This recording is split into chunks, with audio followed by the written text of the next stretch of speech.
اگر تاریخ کے سکندر اعظم کا نام لیا جائے تو یقیناً آپ کے دماغ میں الیگزینڈر دی گریٹ کا نام آتا ہوگا، لیکن در حقیقت تاریخ کا سکندر اعظم کون تھا؟ دنیا کا الیگزینڈر دی گریٹ یا تاریخ اسلام کے امیر المومنین حضرت عمر فاروق رضی اللہ تعالیٰ عنہ؟ یہ ایک ایسا سوال ہے جس کا بالکل صحیح جواب دینا آج کے مورخین کی ذمہ داری ہے، اور آج کی اس ویڈیو میں ہم اسی بارے میں جاننے والے ہیں۔ الیگزینڈر دی گریٹ 20 سال کی عمر میں بادشاہ بنا۔ 23 سال کی عمر میں وہ اپنے ملک سے نکلا۔ اس نے سب سے پہلے پورا یونان فتح کیا، اس کے بعد ترکی میں داخل ہوا، اور اس کے بعد ایران کے دارا کو شکست دینے کے بعد شام پہنچا، اور اس کے بعد یروشلم بابل کا رخ کیا۔ اس کے بعد مصر پہنچا اور مصر سے ہندوستان آیا۔ ہندوستان میں اس نے پورس سے جنگ لڑی اور اپنے پیارے گھوڑے کی یاد میں پھالیا شہر آباد کیا۔ اس کے بعد اس نے مکران سے ہوتے ہوئے واپسی کا سفر شروع کیا، لیکن راستے میں ہی اسے ٹائیفائڈ بخار ہوا، اور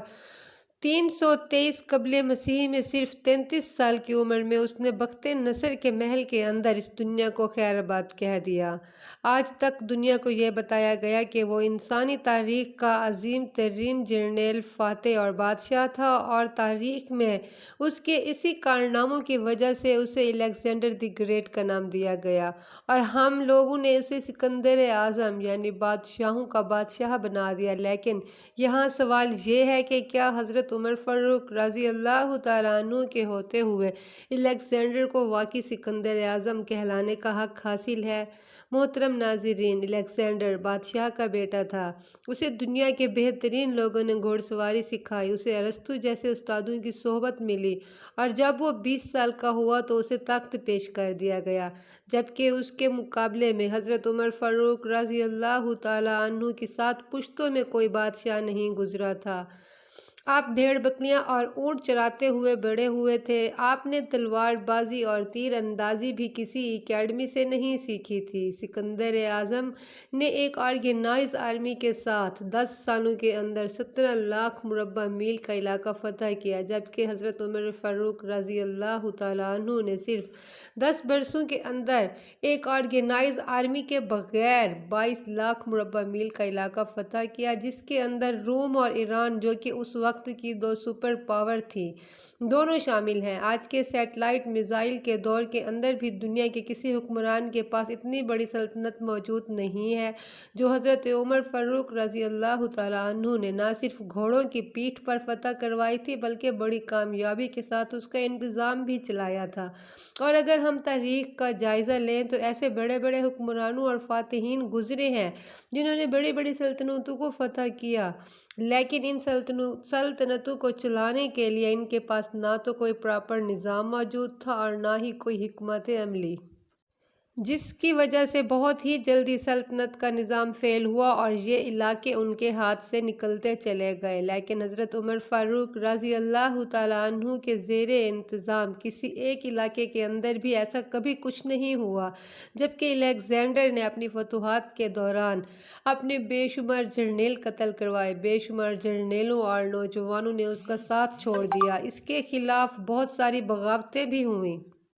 یہاں تک کہ اس کی فوج نے ہندوستان میں آگے بڑھنے سے بھی انکار کر دیا۔ لیکن آپ کے کسی بھی ساتھی کو آپ کا حکم نہ ماننے کی جرأت نہ ہوئی، کیونکہ وہ ایک ایسے کمانڈر تھے کہ آپ عین میدان جنگ کے اندر عالم اسلام کے سب سے بڑے سپہ سالار حضرت خالد بن ولید رضی اللہ تعالیٰ عنہ کو ان کے عہدے سے ہٹا دیا، لیکن کسی کو بھی یہ حکم ٹالنے کی جرأت نہ ہوئی۔ آپ نے حضرت سعد بن ابی وقاص رضی اللہ تعالیٰ عنہ کو کوفے کی گورنری سے ہٹا دیا۔ آپ نے حضرت حارث بن کعب رضی اللہ تعالیٰ عنہ سے گورنری واپس لے لی۔ آپ نے حضرت عامر بن عاص رضی اللہ تعالیٰ عنہ کا مال ضبط کر لیا، لیکن کسی کو کبھی بھی ان کا حکم نہ ماننے یا بغاوت کرنے کی جرأت نہ ہوئی۔ یہ سچ ہے کہ الیگزینڈر نے 17 لاکھ مربع میل کا علاقہ فتح کیا، لیکن دنیا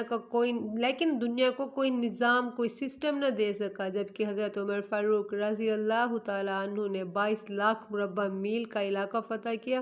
اور دنیا کو ایسے سسٹم دیے جو آج تک پوری دنیا میں رائج ہیں۔